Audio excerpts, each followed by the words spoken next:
comes in, and the stage of clinical function, or rather saying deterioration or dysfunction, the presents with. Ideally, it should be in these five sections that a patient's cardiomyopathy would be should be talked about, but because of want of investigations and other things, generally we talk that cardiomyopathy is talked more clinically. Clinically, it can be divided as a dilated cardiomyopathy. It can be termed as hypertrophic cardiomyopathy. It may be termed as arrhythmogenic cardiomyopathy or restricted cardiomyopathy. Four were clinical varieties which may have this MOG-like presentation if we are going in details, but more practical way of dividing the cardiomyopathy is, or classifying them is, these four ways, that is restricted, hypertrophic, dilated, arrhythmogenic. Further, uh, it could be primary or secondary. Primary means when the cause is not known, invariably the genetics is involved, and to lead that group is hypertrophic cardiomyopathy, or it could be the arrhythmogenic cardiomyopathy. There could be certain storage disorders which are associated with genetics, that is glycogen storage disorders.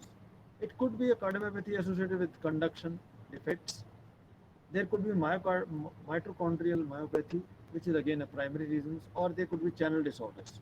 So if we look into these disorders, hypertrophic or arrhythmogenic, or for that matter, the mitochondrial or glycogen, they all have a very strong genetic background.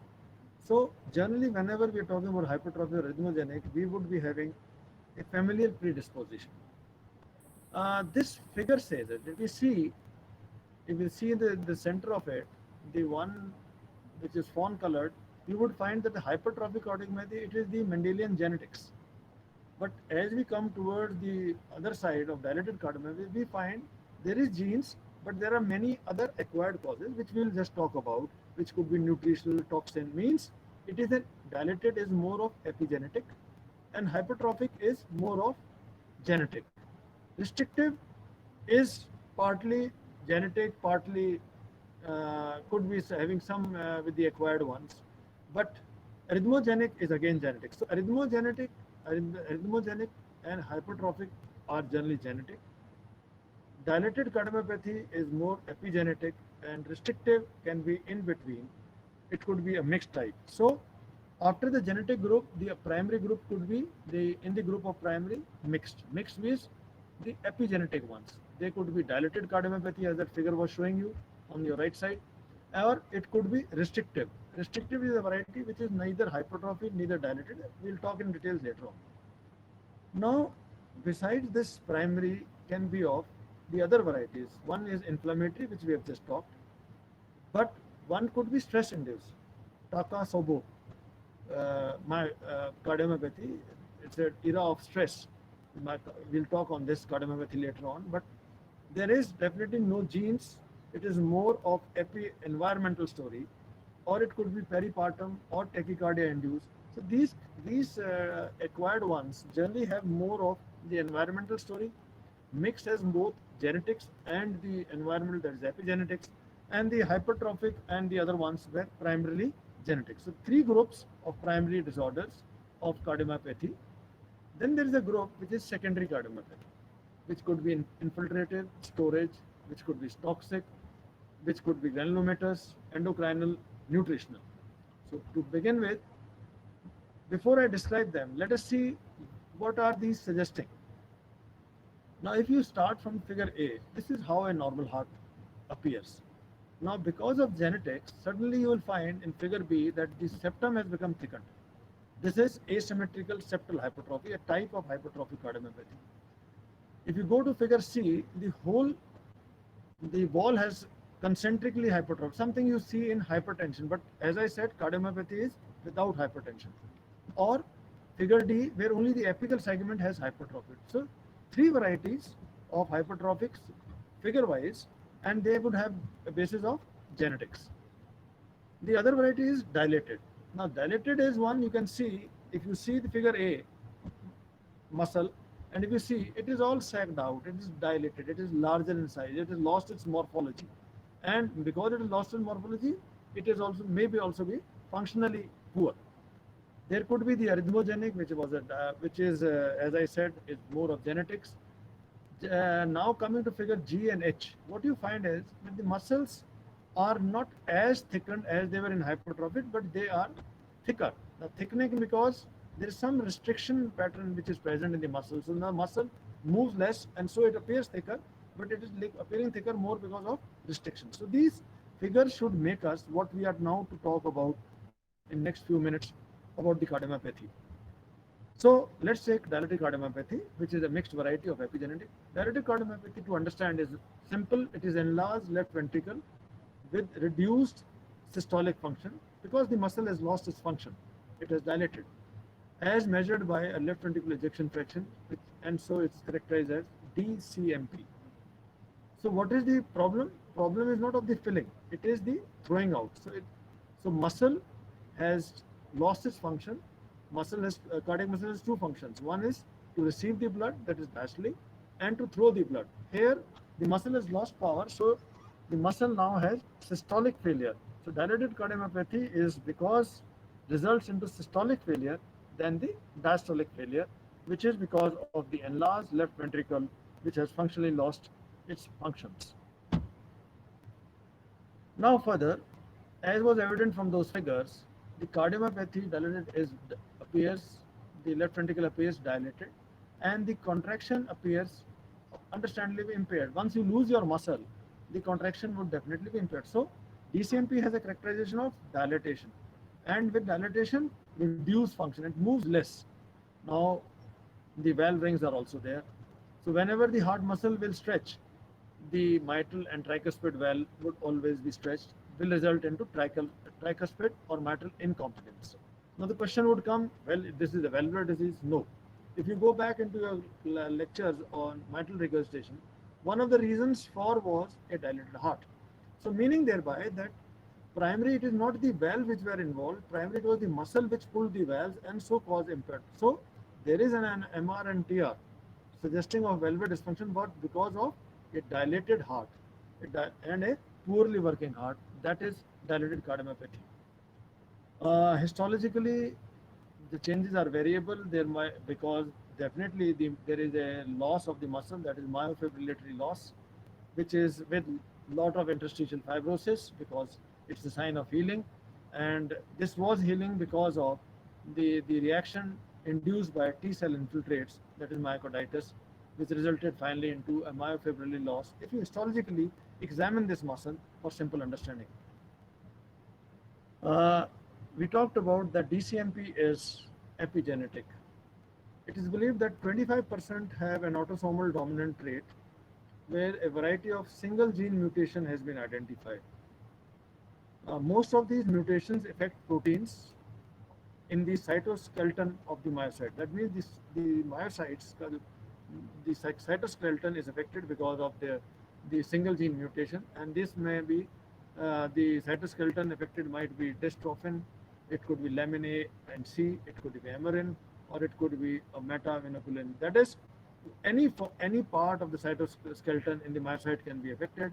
And once it is affected, why it got affected? Because of a single gene mutation.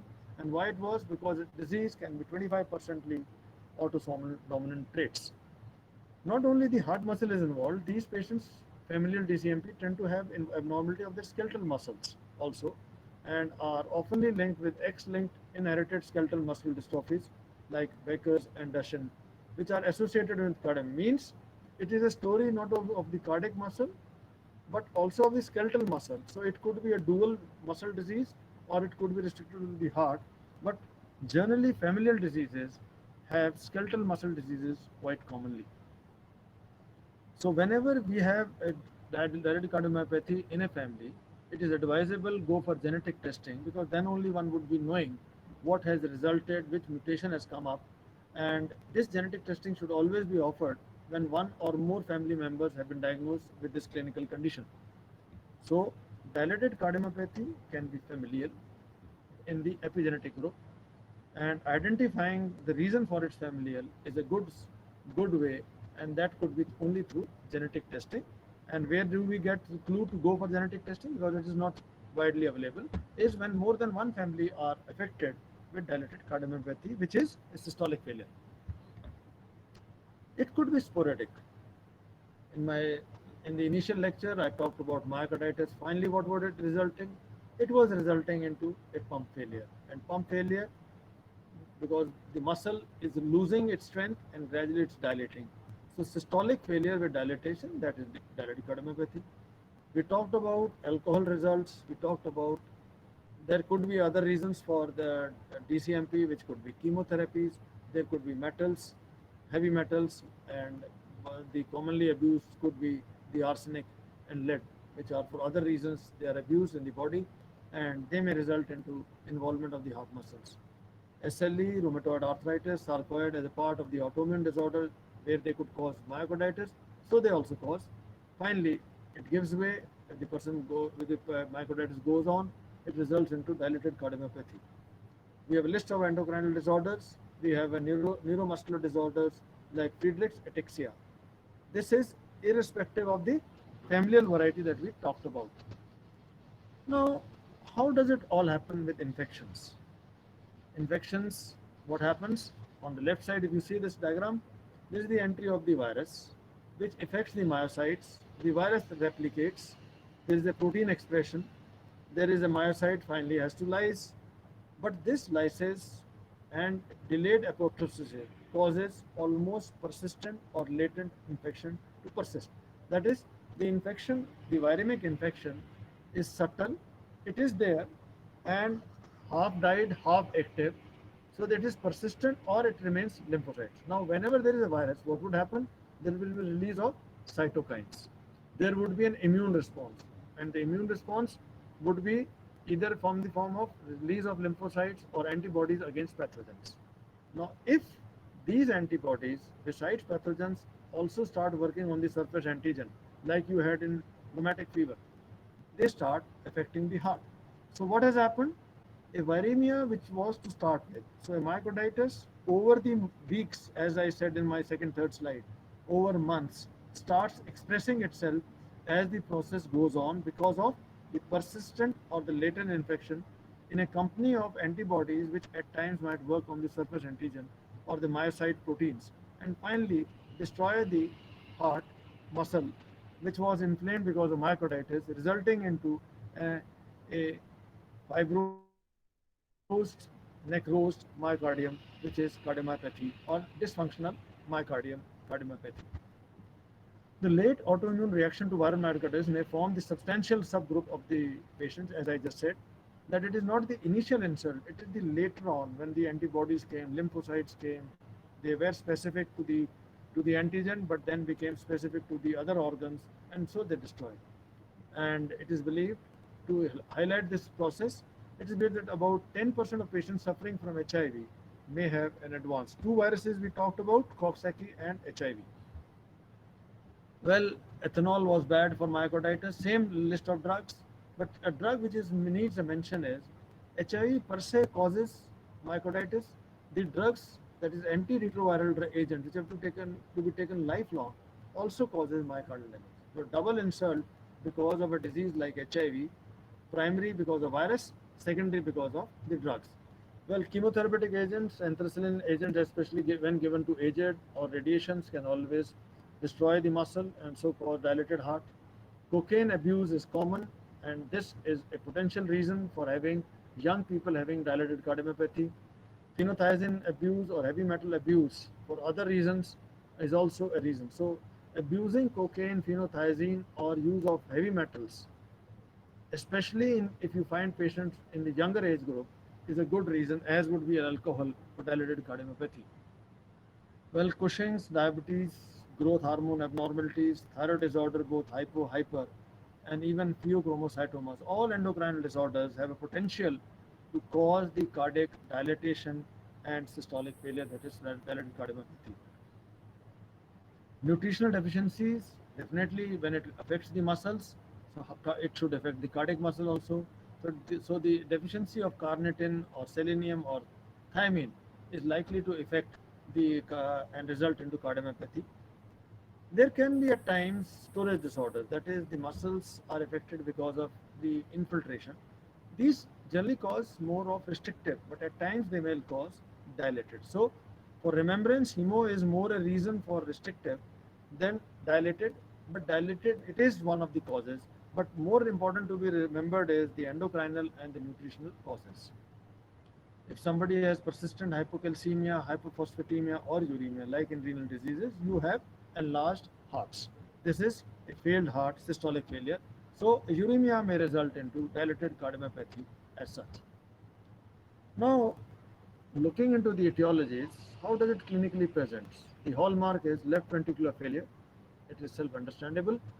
Some patients may remain asymptomatic. It is the burden of myocarditis resulting into fibrosis, which is responsible for producing symptoms. Other patients may just have fatigue and weaknesses because of the diminished cardiac output, as already discussed with in the myocarditis part. What is more happening is that gradually this myocardium is not throwing, so the pressures are building up. So they may cause back pressures and cause exertional dyspnea, orthopnea, or PND, that is the hallmark. So left ventricular failure is the hallmark, forward as well as backward. They may remain asymptomatic, but once they become symptomatic, they gradually worsen. It's a poorly functioning heart, so the chances of forming a mural thrombus is always high. So there might be evidence, the presentation with thromboembolism. The patient myocardium is diseased, the electrical system is affected, so one may have the ventricular arrhythmias in particular, if not the atrial arrhythmias. So patient may present with arrhythmias, patient may present with thromboembolism. Sudden cardiac death because of these ventricular arrhythmias is a known reason of presentation, though arrhythmias are less common vis-a-vis compared to the ischemic disease. Generally, patients would not present with chest pain, but if they have chest pain, always think two reasons in a background of DCMP. One is coronary artery disease because the heart arteries may be affected, or there may be pulmonary embolism, as I've just spoken about the thromboembolism. So pulmonary embolism may result into chest pain. Gradually, as the stage goes late, the right heart failure accompanies. So the push effect is from the left ventricle. Gradually, it progresses involving the left atrium going to the lungs, going lungs into the right, and finally we have the right heart failure or total sum of left and left right, meaning congestive heart failure. What do we look for? As was in myocarditis, the stroke volume cannot be built up, so heart rate is increased, tachycardia. The output is not good, so low atrial pressures. Extremities are not well perfused, so cool extremities. The pressures are building inside, so jugular venous pressures are elevated. And if the patient presents late, one may have features of edema, ascites, hepatomegaly, a feature of right heart involvement. Though left heart involvement is early and right heart involvement is a late feature of the disease, or one might say an evidence of severe disease. Clinical examination of the cardiovascular, definitely the heart is enlarged, so there is an evidence of cardiomegaly. Uh, the cardiac is receiving the blood, but once it is receiving, it is not as contractile, so third heart sound comes because of the left ventricle. The pressures are not good, so we have a soft S1, something common with myocarditis. But what is more is here is because of the electrical disturbances, the aortic valve may close or may close as close or after the pulmonary valve, because left ventricle is more involved in the right ventricle. So there could be a paradoxical split. And as told that when the myocardium dilates, so would the rings of mitral and tricuspid, so tricuspid and mitral regurgitation. So what is in addition to myocarditis finding is there is cardiomegaly, there is evidence of paradoxical split, there is evidence of mitral and tricuspid regurgitation, though the tachycardia, soft S1 and prominent S3 was suggesting of myocarditis, but if these features are there, we have shifted the gear to the next stage, which is cardiomyopathy. Well, it is a muscle disease, so we expect the tropoid T and creatine kinase, if tested in the early phase, they are elevated. That means it's a bonus point that if they are elevated, that there is still an ongoing myocarditis. Not all has finished. Pathy means it is the irreversible damage. Carditis means still something which is reversible if we find the cause. So if we find the enzymes to be high, it is likely that there is still a good amount of carditis than pathy present, though the presentation now is heart failure, which both of them would be presenting. If we look into the ECG, we have isolated like myocarditis. Here also isolated STT wave changes. There could be pseudoinfarct formation, that is septal Q waves. Electrical conduction system is involved. So there is a prolonged atrioventricular conduction system, and they may give rise to the fascicles blocks. So there would be bundle branch blocks. At times, these electrical system is not working, so there could be an ectopic focus from the irritable myocardium, that is ventricle, and one may have ventricular arrhythmias. So not only the STT change or Q waves, what is the problem here is of the prolonged atrioventricular conduction, because AV node and so forth, the myocardium is inflamed. The bundle branch is involved and atrioventricular arrhythmias are involved in addition. Echo is our best friend, most easily available. And how echo helps in establishing? It shows the dilatation of the left ventricle. It shows the diminished systolic rhythm. There were two things, morphologically and functionally abnormal. So it has established. It may show certain regional wall abnormality, suggesting of focal myocarditis or an arterial disease. The myocardium is working less, so there could be thrombi, which were resulting into thromboembolism, so mural thrombi. Well, the rings were stretched, so one can look into mitral and tricuspid regurgitation. The back pressures were building up, so there is evidence of pulmonary hypertension can be looked into. And what's most important is what we may be thinking as a dilated cardiomyopathy may be all a valvular disease.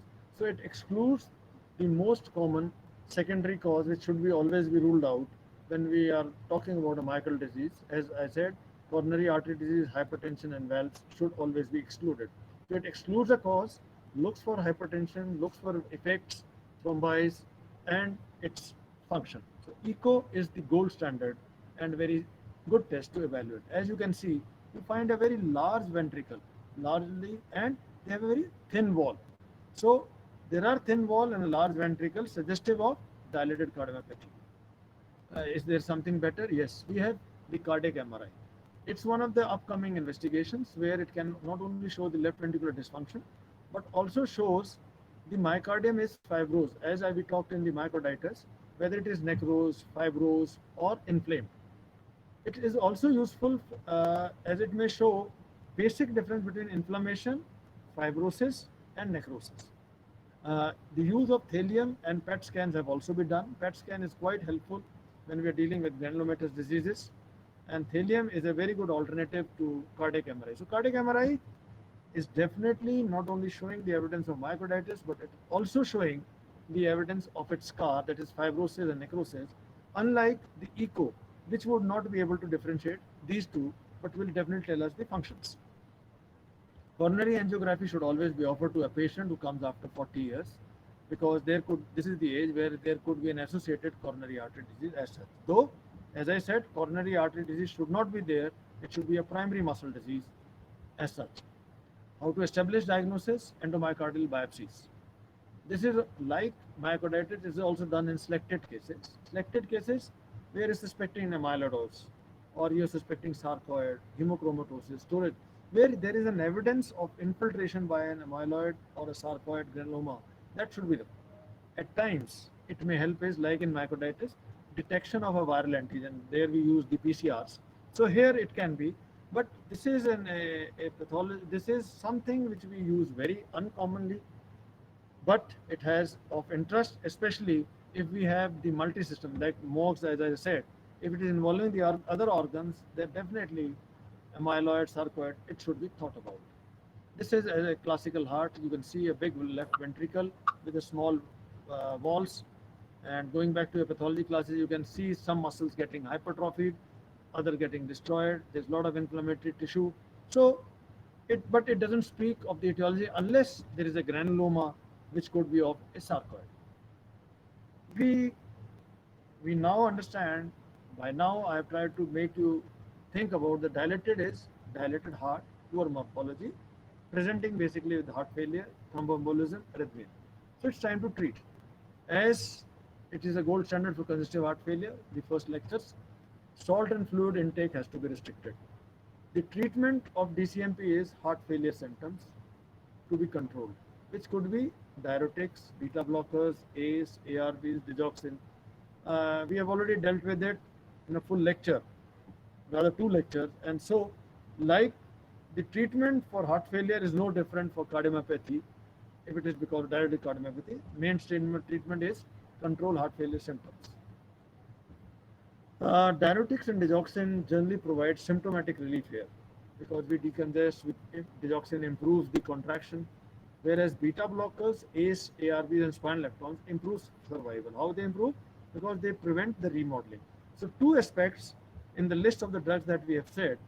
The drugs could be more for symptomatic relief. The drugs could be more. The other ones is for survival. When we use beta blockers and ACE and ARBs, they should be gradually initiated with the lowest possible because the blood pressures are low and beta blockers, they themselves can reduce the contractility. So the primary object here is a balanced approach that you reduce the heart gets better time to fill, it throws out better. Not that this heart gets more less now contraction because of beta blockers. So beta blockers gradually. Same as ACE, ARBs, you bring down the blood pressure because of that, the patient further suffers. And as in the lecture of it, ARNI combinations, sacubitril with valsartan holds a very good future in these patients, though conventionally we are using, but ARNI can be used in these drugs. Anticoagulants, especially if the patient is having atrial fibrillation, if there is an evidence of cardiac thrombus, or the patient has had thromboembolism. So any of that group, an anticoagulant should be offered. Those who are with ventricular arrhythmias, amiodarone should be given to maintain the sinus rhythms. Well, there can be an askance about it's an inflammation. Do we give corticosteroids or do we give immunosuppressive therapy? Well, they are not of good choice. Rather, like myocarditis, they are not good unless we were dealing with those giant cell, sarcoid, or connective tissue associated. Uh, that was therapy, but there are certain more to be looked into. All patients with the patients after stabilization with the drugs may require much more maneuvers, and one of them is implantable cardioverter defibrillator. These patients, because of poor electrical conduction system, are prone to ventricular fibrillation or sustained ventricular tachycardia. That means arrhythmia. As I said, one of the presentation could be sudden death because of this test. So, if you are able to identify these patients, besides amiodarone, which was bringing in, implantable cardioverter defibrillator, that is ICD, is a good. So ICD is especially useful if the ejection fraction is less than 30%. Say a patient comes to you, there's a poor ejection fraction, use those drugs for congestive failure, use amiodarone. But if the ejection fraction is less, use of ICD should be offered because they can prevent those lethal ventricular fibrillation and sustained ventricular tachycardia, because the moment they occur, the defibrillator will work and cease the arrhythmia. In the list of ICD, as was the ICD, there's another which is used as cardiac resynchronization therapy by dual ventricular pacing, meaning thereby that this system is used where both ventricles are paced at the same time. There is not those problems of electrical disturbances. So this should be offered to any patient who's got an LBP, whose QRS duration is more than 120 milliseconds, the ejection fraction is low, and the patient is symptomatic still, despite maximum. So you treated the congestive failure, ejection fraction still less than 30%, 35%. So now you have two options, go for ICD or CRT. But the indication more toward ICD would be, to CRT would be, if the patient has got an LBP, though ICT can be produced in non-LBP patients also. Now, besides that, these patients may require ventricular assist devices. They are very expensive, less commonly used. And if these all fail, like CRT or ICD or your ventricular, cardiac transplantation should be offered, because when the muscle doesn't work, you require a heart which is to maintain or sustain life. Well, the prognosis in DCMP is variable. Some do good, some do bad, and some may require the conventional therapy, some may require more than that, some may require the appliances like ICD or CRT or VADs, and finally cardiac transplant. So, a disease which has a potential for lethality, but still it is treatable provided you diagnose it early. The echo is a very good method to take on, and clinical signs to be looked for. Etiology, if found, is definitely very helpful in reversing these cardiomyopathy to a great extent. But treatment on lines of dilated cardiomyopathy is very challenging. Thank you.